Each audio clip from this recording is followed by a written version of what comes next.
नमस्कार, मैं हूं अनुराधा प्रसाद। कर्नाटक विधानसभा चुनाव में पिछले 4 दशकों से चली आ रही सियासी परिपाटी बदलने के लिए प्रधानमंत्री नरेंद्र मोदी तूफानी रफ्तार से चुनावी सभाएं कर रहे हैं। कर्नाटक को लेकर बीजेपी रणनीतिकारों के ओवर कॉन्फिडेंस यानी अति आत्मविश्वास की सबसे बड़ी वजह है पीएम मोदी का चेहरा और वोट की सोशल इंजीनियरिंग। वहीं कांग्रेसी दिग्गजों को लग रहा है कि अब बेंगलुरु की सत्ता में आने की उनकी बारी है। भ्रष्टाचार का मुद्दा बीजेपी की बोम्मई सरकार को सत्ता से बेदखल करने के लिए काफी है। जेडीएस को भी सूबे की सियासी दंगल में अपने लिए भरपूर संभावना दिख रही है, लेकिन राजनीति संभावनाओं का खेल है जिसमें कब कौन सिकंदर बन जाए, कौन सा मुद्दा किसकी जमीन खिसका दे और किसे सत्ता के शीर्ष पर पहुंचा दे, इसकी भविष्यवाणी करना हमेशा से मुश्किल काम रहा है। लेकिन कर्नाटक की राजनीति का मूल चरित्र क्या है, वो किन तत्वों से प्रभावित होती रही है, कर्नाटक राज्य का मौजूदा नक्शा कैसे तैयार हुआ, वहां की सियासत में किस तरह से लिंगायत और वोकालिंगा बड़े ध्रुव बने, कर्नाटक की मुख्यमंत्री वाली कुर्सी पर इतनी फिसलन क्यों है। आपके मन में उठते कई तरह के सवालों के जवाब तलाशने के लिए इतिहास के पन्नों को पलटना होगा। साथ ही कर्नाटक पॉलिटिक्स में समय के साथ आते उतार चढ़ाव की कहानी को भी समझना होगा। आज मैंने आपको कर्नाटक के कल, आज और कल की तस्वीर से रूबरू कराने का फैसला किया है। अजब कर्नाटक की गजब राजनीति में।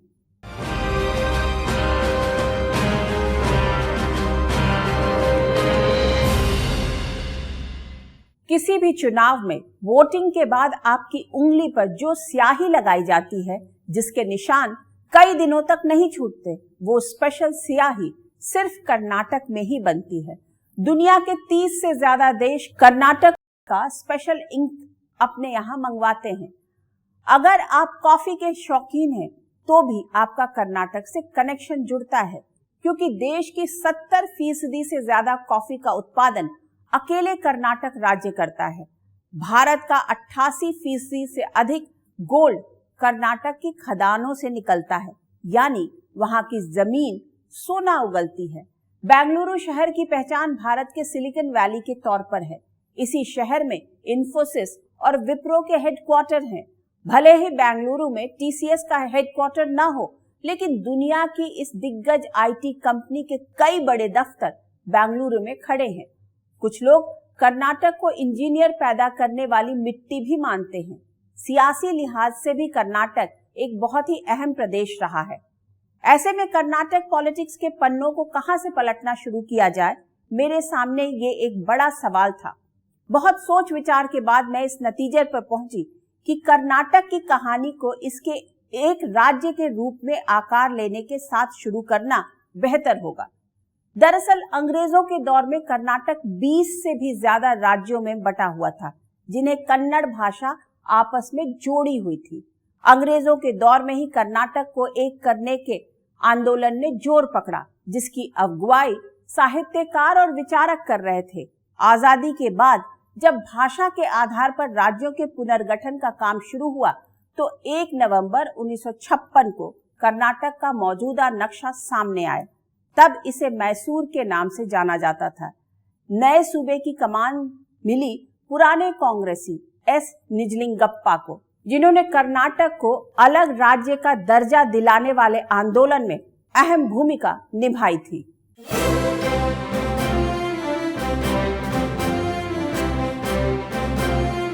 बेंगलुरु में खड़ी विधानसभा के इस भव्य इमारत ने कर्नाटक के राजनीति के हर रंग को बहुत करीब से देखा है। सत्ता के लिए हर तिकड़म, साजिश और जोड़ तोड़ की गवाह रही है कर्नाटक विधानसभा की दीवारें। हालांकि इस बिल्डिंग का निर्माण कर्नाटक के अलग राज्य के रूप में वजूद में आने से पहले ही शुरू हो चुका था, लेकिन यह भी संयोग ही रहा कि जब भाषा के आधार पर एक अलग राज्य के रूप में आज का कर्नाटक और तब का मैसूर भारत के नक्शे पर उभरा, तब तक विधानसभा के इस बिल्डिंग का निर्माण कार्य भी पूरा हो चुका था। दरअसल आज का कर्नाटक आजादी से पहले मैसूर, हैदराबाद, बॉम्बे और मद्रास प्रोविंस में बिखरा हुआ था।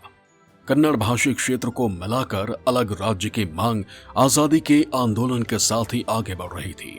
कन्नड़ भाषी क्षेत्रों को एक करने की मांग के लिए आंदोलन की अगुवाई करने वाले बड़े नेताओं में से एक थे एस निजलिंगप्पा, खाटी गांधीवादी और आदर्शों के पक्के। 1956 में जब कर्नाटक को अलग राज्य बनाने का फैसला हुआ तो एस निजलिंगप्पा विधानसभा के सदस्य भी नहीं थे। वो बतौर सांसद दिल्ली की राजनीति में सक्रिय थे। ऐसे में उन्हें नए प्रांत का मुख्यमंत्री बनाकर मैसूर यानी कर्नाटक भेजा गया। निजलिंगप्पा वो नाम है कांग्रेस के जो मैसूर कांग्रेस के प्रदेश अध्यक्ष थे और उन्होंने ही कर्नाटक के यूनिफिकेशन का एक अभियान, एक आंदोलन चलाया था। और वो सारी जो बिखरी हुई रियासतें थी वो कर्नाटक राज्य के रूप में, एक लिंग्विस्टिक स्टेट के रूप में, एक कन्नड़ा बोलने वाले स्टेट के रूप में उभर कर एक कन्नड़ा राष्ट्रीयता के रूप में सामने आई थी। तो निजलिंगप्पा को कर्नाटक का अगर फादर ऑफ कर्नाटका कहा जाए तो इसमें कोई मुझे अतिशयोक्ति नहीं होती है। जल्द ही विधानसभा चुनाव की घंटी बज गई। सूबे में एस निजलिंगप्पा की छवि आधुनिक कर्नाटक के शिल्पकार की थी। उनकी अगुवाई में विधानसभा चुनावों में कांग्रेस का प्रदर्शन शानदार रहा, लेकिन पार्टी के भीतर उनके खिलाफ मोर्चा भी खुलते देर नहीं लगी। बेंगलुरु में कांग्रेस के भीतर कई ऐसे नेता थे जो खुद को मुख्यमंत्री की कुर्सी पर देखना चाहते थे।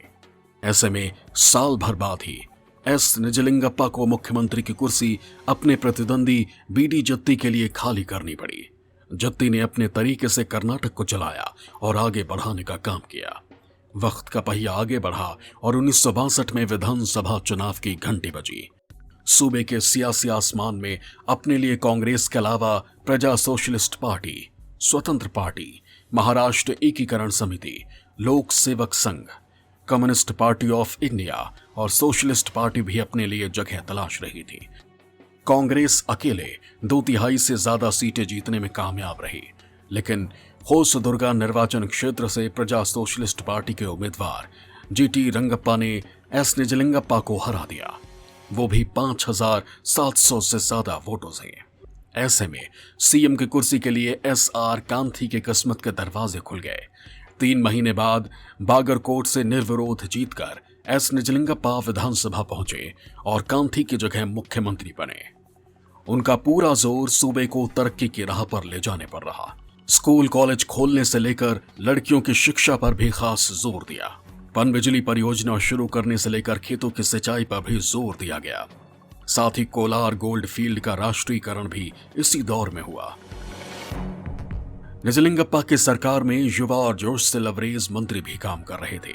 एक थे वीरेंद्र पाटिल और दूसरे रामकृष्ण हेगड़े, जो भविष्य की कर्नाटक की राजनीति में बड़ी भूमिका के लिए तैयार हो रहे थे।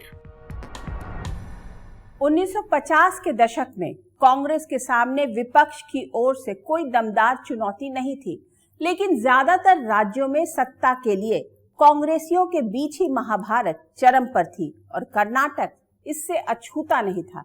ऐसे में मुख्यमंत्री के लिए कुर्सी खिसकाने का खेल तूफानी रफ्तार से जारी रहा।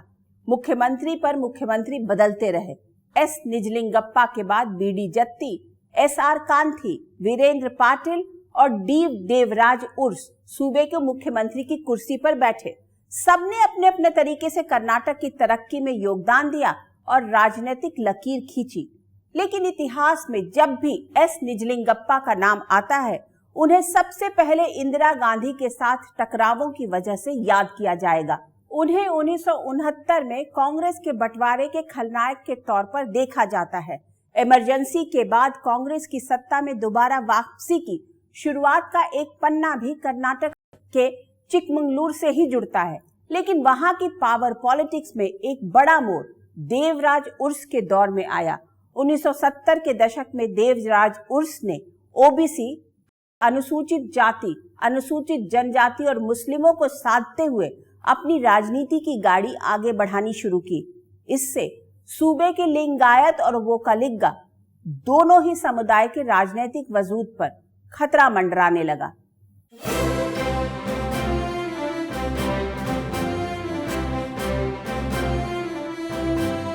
साल 1956 से 1972 के बीच 4 मुख्यमंत्री लिंगायत समुदाय से बने। S Nijalingappa, B D Jatti, S R Kanthi और वीरेंद्र पाटिल।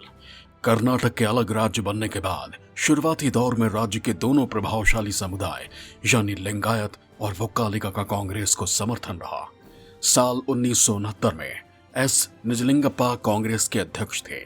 उसी दौर में कांग्रेस का बंटवारा हुआ। इंदिरा गांधी की अगुवाई वाला गुट असली कांग्रेस कहलाया और निजलिंगप्पा गुट हाशिए पर पहुंच गया। इसके बाद इस समुदाय के राजनीतिक प्रभुत्व को झटका लगा। दूसरी ओर कर्नाटक में सत्ता के लिए एक दूसरे को लंगड़ी मारने का खेल जारी रहा। एस निजलिंगप्पा जो कांग्रेस पार्टी के बहुत बड़े नेता थे उस टाइम, मतलब इतने बड़े नेता थे कि उन्होंने इंदिरा गांधी जी के खिलाफ, आपको याद होगा जो 1969 में कांग्रेस पार्टी का पहला स्प्लिट हुआ और जो उस वक्त कहा जाता था कि Congress syndicate versus Indira Gandhi, Congress syndicate के जो नेता थे वो एस निजलिंगप्पा थे और उस वक्त कांग्रेस प्रेसिडेंट भी एस निजलिंगप्पा ही थे। साल 1972 में कर्नाटक के मुख्यमंत्री की कुर्सी पर डी देवराज उर्स आए, जो क्षत्रिय समुदाय से ताल्लुक रखते थे। लेकिन देवराज उर्स के दिमाग में एक नया समीकरण काम कर रहा था। उन्होंने राज्य के ओबीसी, एससी, एसटी और मुस्लिमों को साधते हुए अपनी राजनीतिक गाड़ी को आगे बढ़ाया। इससे लिंगायत और वोक्कालिगा कर्नाटक पॉलिटिक्स में मुख्य धारा से हाशिए की ओर पहुंच गए। देवराज उर्स कौन थे? देवराज उर्स थे जो कर्नाटक की पॉलिटिक्स में इंदिरा गांधी के साथ रहे। जब इंदिरा गांधी ने कांग्रेस पार्टी को स्प्लिट किया और अपनी पार्टी बनाई तो एस निजलिंगप्पा इस तरफ थे और देवराज उर्स इंदिरा गांधी जी के साथ गए। उनको रिवॉर्ड किया गया चीफ मिनिस्टरशिप के साथ। और आपको पता है 1971 में जाके भारत ने बांग्लादेश का निर्माण किया पाकिस्तान के साथ, वो युद्ध को जीतकर। तो इंदिरा गांधी जी की पॉपुलैरिटी चरम सीमा पर थी। 1972 में देवराज उर्स सीएम बने कर्नाटक के। देवराज उर्स के शासनकाल में सूबे का नाम मैसूर से बदलकर कर्नाटक किया गया। पिछड़ा वर्ग आयोग की रिपोर्ट लागू करने का फैसला हुआ। इसके आधार पर कर्नाटक में आरक्षण नीति बनी। भूमि सुधार के भी जबरदस्त प्रयास किए गए।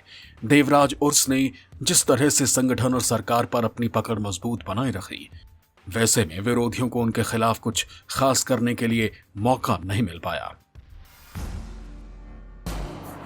1970 के दशक में कर्नाटक से इतर भी देश के भीतर बहुत कुछ चल रहा था। हालात कुछ ऐसे बने कि तब के प्रधानमंत्री इंदिरा गांधी को अपनी ज्यादातर समस्याओं का समाधान इमरजेंसी में दिखा। 25 जून 1975 में देश में इमरजेंसी का ऐलान हुआ। उसके बाद चुनावों में कांग्रेस बुरी तरह हार गई। खुद इंदिरा गांधी अपनी रायबरेली सीट नहीं बचा पाई, लेकिन 1978 के कर्नाटक विधानसभा चुनावों में कांग्रेस को बड़ी कामयाबी मिली। देवराज उर्स फिर मुख्यमंत्री की कुर्सी पर थे। ऐसे में इंदिरा गांधी के चिकमंगलुरु से उपचुनाव लड़ाने की रणनीति बनी, जिसका जिक्र इस बार के चुनाव में प्रियंका गांधी ने भी किया। शंकराचार्य जी से मैं मिली तो उन्होंने मुझे पूछा कि इंदिरा जी यहीं से लड़ी थी कि नहीं। तो मैंने कहा जी चिकमंगलुरु से लड़ी थी। उन्होंने मुझे आशीर्वाद दिए। मैंने अपने भाई के लिए आशीर्वाद मांगा, उन्होंने आशीर्वाद दिया और मुझे कहा कि यहाँ पे मेरे पिताजी भी आए थे, इंदिरा जी भी आई थी और जब इंदिरा जी आई तो उनके लिए एक संघर्ष का समय था। इमरजेंसी के बाद मिली हार के बाद कांग्रेस के दोबारा संभलने की शुरुआत चिकमंगलुरु से हुई। लेकिन एक सच ये भी है कि राजनीति में रिश्ते बनने और बिगड़ने में देर नहीं लगती। देवराज उर्स के भी कांग्रेस आला कमान से रिश्ते बिगड़ गए, जिससे सूबे में दो गुट बन गए, कांग्रेस इंदिरा और कांग्रेस उर्स। विधानसभा में कांग्रेस इंदिरा गुट देवराज उर्स सरकार के खिलाफ अविश्वास प्रस्ताव लेकर आया, लेकिन उर्स गुट संख्या में ज्यादा था। उनकी सरकार गिराने की पहली कोशिश नाकाम रही, लेकिन भीतर खाने विधायकों को दल बदल के जरिए अपने पाले में मिलाने का खेल चलता रहा। दूसरी पारी में देवराज उर्स की सरकार 1 साल 313 दिन ही चल पाई। उनकी जगह कांग्रेस आई के नेता गुंडू राव ने ले ली। कर्नाटक पॉलिटिक्स में संभवतः पहला मौका था जब किसी सरकार के विधायकों की खरीद फरोख्त की वजह से गिरने की बात जोर शोर से कही सुनी गई।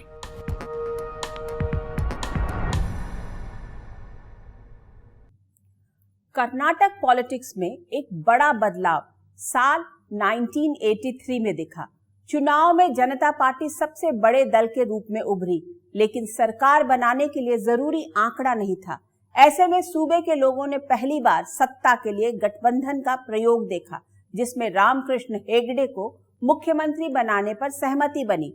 उनका सियासी सफर कांग्रेस से होते हुए जनता पार्टी तक पहुंचा था। कर्नाटक के सियासी मिजाज के मुताबिक ही रामकृष्ण हेगड़े को भी पीछे से लंगड़ी मारने का खेल जारी रहा।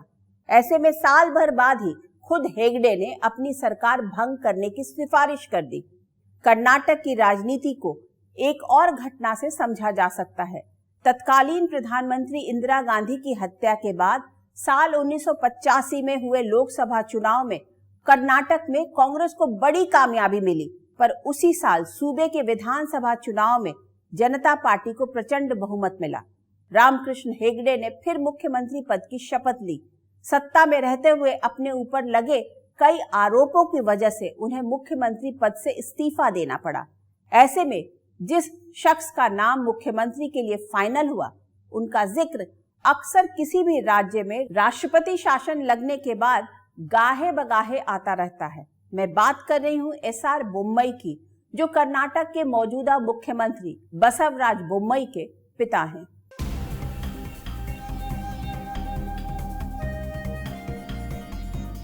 कर्नाटक में गठबंधन का पहला प्रयोग करने वाले रामकृष्ण हेगड़े अपने राजनीतिक गुरु निजलिंगप्पा के साथ 1969 में ही कांग्रेस ओ में शामिल हो गए थे। इमरजेंसी के बाद वो जनता पार्टी के छतरी के नीचे आ गए। देश के मिजाज के इतर साल 1985 के कर्नाटक विधानसभा चुनाव में जनता पार्टी की प्रचंड जीत हुई। सीएम की कुर्सी पर बैठे रामकृष्ण हेगड़े, उनका सियासी ग्राफ इतनी तेजी से चढ़ा कि गैर कांग्रेसी खेमा उनमें प्राइम मिनिस्टर मटेरियल देखने लगा। वो साल 1988 का था। फोन टैपिंग के मामले ने ऐसा तूल पकड़ा कि हेगड़े के मुख्यमंत्री पद से इस्तीफा देने के बाद खत्म हुआ। इसके बाद सूबे के सीएम की कुर्सी पर बैठे एसआर बोम्मई। पर उस समय कर्नाटक में रामकृष्ण हेगड़े था, वो बहुत बड़ा लीडर था, वो ब्राह्मण था। बाकी लोग उसको एक्सेप्ट कर दिया, तो जनता दल उस समय जनता दल था, तो उनका बड़ा लीडर बन के वो चीफ मिनिस्टर बना। मुझे याद है दिल्ली आते थे तो हम लोग मिलते थे, तो उस समय हेगड़े बोलता था कि अभी कोएलिशन का एरा शुरू हो गया। मैंने सोचा ये क्या सोच रहे हैं, ऐसे कैसे होगा, हम सोच रहे थे। लेकिन सच्ची में उसके बाद सेंटर में भी कोएलिशन हो गया और कर्नाटक में भी कोएलिशन हो गया, दूसरे स्टेट में भी कोएलिशन गवर्नमेंट का हो गया। एक सिंगल पार्टी का लोग अभी इतना जोर से इलेक्ट नहीं कर रहे आजकल। इसी दौर में जनता पार्टी और लोकदल में विलय से जनता दल का अवतार सामने आया। उसके बाद खेल ऐसा हुआ जिसमें राज्यपाल पी वेंकट सुवैया ने ये कहते हुए मुंबई सरकार को बर्खास्त कर दिया कि बहुमत खो चुकी है। मामला सुप्रीम कोर्ट पहुंचा। 9 जजों की बेंच ने संविधान के अनुच्छेद 356 के प्रयोग को अदालतों की ओर से समीक्षा नहीं कर सकने की परंपरा को उलट दिया। सुप्रीम कोर्ट ने अपने फैसले में कहा, बहुमत के निर्धारण का उचित तरीका सदन में शक्ति परीक्षण है, न कि किसी व्यक्ति का व्यक्तिगत मत, भले ही वो राज्यपाल हो या राष्ट्रपति। सुप्रीम कोर्ट के फैसले के बाद मुंबई सरकार फिर से बहाल हुई। मुंबई केस में सुप्रीम कोर्ट के फैसले को भारतीय संघीय ढांचे और लोकतंत्र के लिहाज से बहुत अहम माना गया। ऐसे में जब भी किसी राज्य में अनुच्छेद 356 के इस्तेमाल की बात होती है, मुंबई केस का जिक्र जरूर आता है। आपको याद होगा जो हम सुनते रहते हैं आम पॉलिटिकल डिस्कशन में, S R Bommai judgment, S R Bommai judgment. वो जजमेंट क्या थी? वो इसी की पैदाइश थी। सुप्रीम कोर्ट ने जनता पार्टी के फेवर में जजमेंट दिया कि dismissal of an elected government without giving the chief minister a chance to prove his majority in the house is unconstitutional. समय चक्र घूमा और वीरेंद्र पाटिल की किस्मत का सितारा फिर चमका। 1968 में भी वो कर्नाटक के मुख्यमंत्री के रूप में शपथ ले चुके थे और 1989 के चुनावों में उन्हें दोबारा सूबे की कमान संभालने का मौका मिला। तब लिंगायत समुदाय कांग्रेस के साथ था। उसी दौर में कर्नाटक में कुछ जगहों पर दंगे हुए। कहा जाता है कि दंगों से नाराज राजीव गांधी ने वीरेंद्र पाटिल को एयरपोर्ट पर बुलाकर इस्तीफा मांग लिया। बाद में चुनावों में इसे लिंगायत समाज के अपमान के तौर पर पेश किया गया और सूबे के लिंगायतों की कांग्रेस से दूरी बढ़ती गई। कर्नाटक की राजनीति में जो सामाजिक समीकरण रहे वो जब वीरेंद्र पाटिल तत्कालीन मुख्यमंत्री जो कांग्रेस के थे, उनको राजीव गांधी ने जब हटाया तो बुरी तरह से प्रभावित हुए, क्योंकि लिंगायत राजनीति जो कर्नाटक की राजनीति पर हावी थी वो कमज़ोर पड़ी, और लिंगायत समुदाय जो कि एक डिसाइडिंग फैक्टर बन गया था कर्नाटक में, वो कहीं ना कहीं कांग्रेस से दूर हुआ। हाल ही में प्रधानमंत्री मोदी ने भी एस निजलिंगप्पा और वीरेंद्र पाटिल के साथ कांग्रेस के रवैये का जिक्र किया था। कांग्रेस किस तरह कर्नाटका से नफरत करती है, इतिहास गवाह है कि कांग्रेस परिवार के आगे एस निजलिंगप्पा और वीरेंद्र पाटिल जी जैसे नेताओं का अपमान कैसा किया गया था, हर कर्नाटक के लोग जानते हैं। कर्नाटक के मुख्यमंत्री वाली कुर्सी पर कितनी फिसलन है, इसे 1990 के दशक में 5 मुख्यमंत्रियों के शपथ से भी समझा जा सकता है।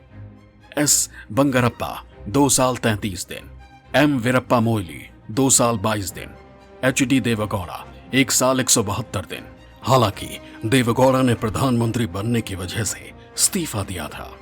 JH पटेल 3 साल 133 दिन, उसके बाद SM कृष्णा जिनकी पारी 4 साल 230 दिन रही। कई पड़ावों और जोड़ तोड़ से होते हुए कर्नाटक की राजनीति 1990 के दशक में दाखिल हुई। साल 1994 में वोकलिगा समुदाय से ताल्लुक रखने वाले HD देवेगौड़ा मुख्यमंत्री की कुर्सी पर बैठे। राजनीतिक हालात और किस्मत ने साल 1996 में उन्हें देश का प्रधानमंत्री बना दिया। संभवतः ये कर्नाटक के वोकलिगा समुदाय के लिए गर्व का दौर रहा होगा।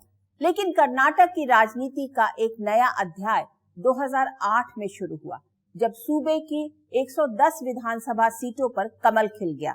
दक्षिण भारत के किसी राज्य में पहली बार बीजेपी की सरकार बनी। BS येदियुरप्पा नए हीरो की तरह उभरे।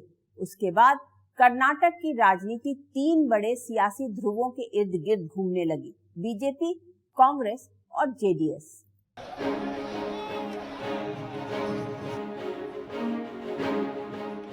बीजेपी कार्यकर्ता भी कर्नाटक की सियासी जमीन को कमल के लिए उपजाऊ बनाने में पूरी शिद्दत से जुटे हुए थे।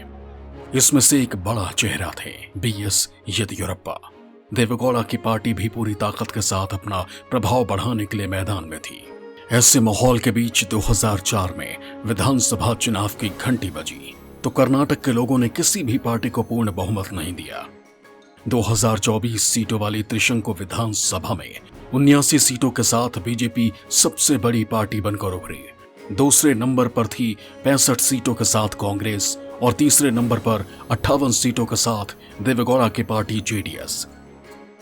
सरकार बनाने के लिए भीतर खाने डील शुरू हुई। JDS और कांग्रेस के बीच डील फाइनल होने में बड़ा पेंच ये था कि CM की कुर्सी पर किसे बिठाया जाए। बहुत हिसाब किताब के बाद देवेगौड़ा ने कांग्रेस के धर्म सिंह के नाम पर हामी भरी। इस दौर में देवेगौड़ा ने JDS विधायकों को रिजॉर्ट में ठहराया, जिससे विरोधियों की सेंधमारी की कोशिशों को नाकाम किया जा सके और आराम से कांग्रेस से सौदेबाजी कर सके। इसे दुनिया ने रिजॉर्ट पॉलिटिक्स के नाम से जाना। HD देवेगौड़ा की बात की, वो पहली बार उनकी सरकार 2004 में बनी, लेकिन अपने दम पे कभी नहीं बनी। एक बार कांग्रेस के साथ बनी, 2004 में ही उन्होंने कांग्रेस के साथ भी सरकार चलाई 20 महीने, बाद में भाजपा के साथ। धर्म सिंह करीब 1 साल 8 महीना ही मुख्यमंत्री की कुर्सी पर रहे। उसके बाद देवेगौड़ा ने बीजेपी के साथ गठबंधन कर लिया और अपने बेटे कुमारस्वामी को मुख्यमंत्री पद की शपथ दिलवाने में कामयाब रहे।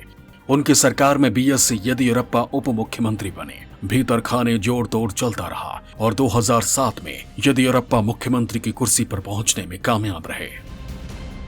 येडियुरप्पा का बहुत असर है बीजेपी को वहाँ फर्स्ट टाइम खड़ा करने के लिए। उनका इन्फ्लुएंस भी अच्छा है और बड़ा टॉल लीडर है। उनका जैसा और कोई लीडर है ही नहीं उसमें कर्नाटक में आज भी। लेकिन उनकी सरकार मुश्किल से 10 दिन भी नहीं चल पाई। अगले साल विधानसभा चुनाव हुए और बीजेपी सूबे में पहली बार 100 सीटों के निशान को पार कर गई। इस दौर में रिजॉर्ट और होटलों में विधायकों को ठहराने और जोड़ तोड़ का काम जमकर हुआ और येदियुरप्पा ने कर्नाटक के CM के तौर पर दूसरी बार शपथ ली। लेकिन भ्रष्टाचार के आरोपों की वजह से बाद में उन्हें इस्तीफा देना पड़ा। इसके बाद सूबे की कमान सदानंद गौड़ा और फिर जगदीश शेट्टार के हाथों में आई। बाद में येदियुरप्पा ने बीजेपी से अलग राह ले ली। कर्नाटक के लोग सत्ता के लिए नेताओं के चाल चरित्र और चेहरे को गौर से देख रहे थे। ऐसे में साल 2013 में जब विधानसभा चुनाव की घंटी बजी तो लोगों ने कांग्रेस को पूर्ण बहुमत दिया। ऐसे में सूबे की कमान आई सिद्धरामैया के हाथों में, जिन्होंने अपना 5 साल का कार्यकाल पूरा किया। सत्ता से बाहर बैठी बीजेपी और जेडीएस को अगले विधानसभा चुनाव का इंतजार था। 2018 में किसी भी पार्टी को अपने दम पर सरकार बनाने के लिए जरूरी आंकड़ा नहीं मिला। बीएस येदियुरप्पा ने बीजेपी को कर्नाटक में 104 सीटों के साथ सबसे बड़ी पार्टी बनाया, लेकिन मुख्यमंत्री सिर्फ गिनती के दिन ही रह पाए। उसके बाद कांग्रेस के समर्थन से कुमारस्वामी सत्ता में आ गए, लेकिन येदियुरप्पा भी चुप कहां बैठने वाले थे। फिर बहुमत का जुगाड़ कर शपथ ग्रहण के लिए तैयार हो गए। येदियुरप्पा ಎಂಬ ಹೆಸರಿನ ನಾನು ಕಾನೂನಿನ ಮೂಲಕ ಸ್ಥಾಪಿತವಾದ ಭಾರತದ ಸಂವಿಧಾನದ ವಿಷಯದಲ್ಲಿ बाद में बीजेपी ने येदियुरप्पा की जगह लिंगायत समुदाय से ताल्लुक रखने वाले बसवराज बोम्मई को मुख्यमंत्री की कुर्सी पर बिठा दिया। ऐसे में सत्ता के लिए कर्नाटक में अजब गजब नाटक चलता रहा। कर्नाटक के लोगों के मन में क्या है, इसे पढ़ना हमेशा से ही मुश्किल काम रहा है। वहां के लोगों ने सत्ता के लिए कई बेमेल गठबंधन देखे हैं, रिश्तों को बनते टूटते देखा है, येदियुरप्पा की बगावत भी देखी है, तो बेल्लारी में सोनिया गांधी और सुषमा स्वराज की चुनावी टक्कर भी, पूर्ण बहुमत वाली सरकारों का नतीजा भी देखा है, और त्रिशंकु विधानसभा के बाद पैदा सियासी संकट भी, गोल्ड माइंस भी देखी और आईटी कंपनियों में काम करने वाले नौजवानों की आंखों में चमक भी। ऐसे में अब कर्नाटक के लोग हिसाब लगा रहे हैं कि 10 मई को ईवीएम का किस तरह से इस्तेमाल करना है, जिससे उनकी जिंदगी की मुश्किलें थोड़ी और आसान हो सके, उनकी अगली पीढ़ी का मुस्तकबिल और चमकदार बन सके। आज के इस एपिसोड में बस इतना ही। आपसे फिर मुलाकात होगी किसी ऐसे मुद्दे के साथ जिसे जानना और समझना आप सबके लिए बहुत जरूरी होगा। तब तक के लिए मुझे दीजिए इजाजत। निष्पक्ष खबर, सटीक विश्लेषण और अपने हक से जुड़े मुद्दों पर मुखर आवाज के लिए आप देखते रहिए न्यूज़ 24। नमस्कार।